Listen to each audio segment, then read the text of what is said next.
వరంగల్ ఖమ్మం జాతీయ రహదారిపై పెద్ద ప్రమాదం తప్పింది.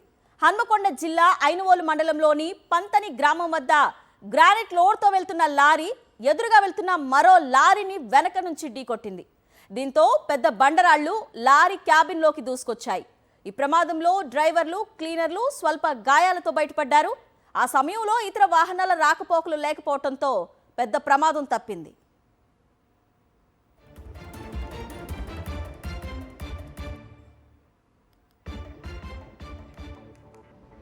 మనం విజువల్స్ లో కూడా చూస్తున్నాము లారీ యాక్సిడెంట్ కి సంబంధించిన దృశ్యాలు. ఇది వరంగల్ ఖమ్మం జాతీయ రహదారిపై జరిగింది. హన్మకొండ జిల్లా ఐనవోలు మండలంలోని పంతిని గ్రామం వద్ద గ్రానైట్ లోడ్తో వెళ్తున్న లారీ ఎదురుగా వెళ్తున్న మరో లారీని వెనక నుంచి ఢీకొట్టింది. దీంతో పెద్ద బండరాళ్లు లారీ క్యాబిన్లోకి దూసుకొచ్చాయి. ఈ ప్రమాదంలో డ్రైవర్లు, క్లీనర్లు స్వల్ప గాయాలతో బయటపడ్డారు. ఆ సమయంలో ఇతర వాహనాల రాకపోకలు లేకపోవడంతో పెద్ద ప్రమాదం తప్పింది.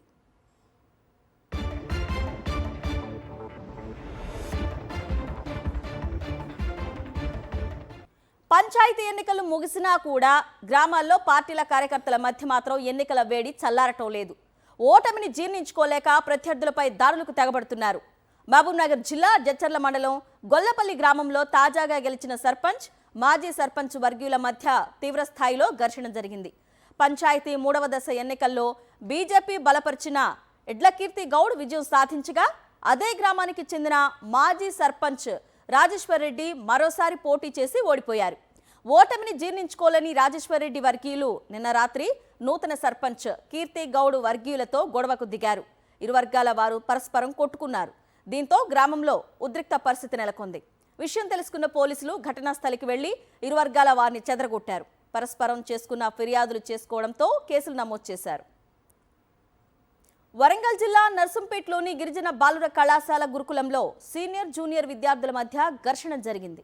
ఘటనలో దీపక్ అనే విద్యార్థి తీవ్రంగా గాయపడి స్పృహ కోల్పోవడంతో ఆసుపత్రికి తరలించారు. నిన్న రాత్రి గురుకులం ప్రాంగణంలో 9వ తరగతికి చెందిన విద్యార్థులపై ఇంటర్ విద్యార్థులు దాడి చేశారు. ఘటనలో 9వ తరగతి విద్యార్థి దీపక్కు బలమైన గాయాలై స్పృహ కోల్పోయాడు. గమనించిన సహ విద్యార్థులు స్థానిక జిల్లా జనరల్ ఆసుపత్రికి తరలించారు. రాత్రి విధుల్లో వార్డెన్లు, ఉపాధ్యాయులు ఎవరూ లేని సమయంలో విద్యార్థుల మధ్య ఘర్షణ జరిగింది.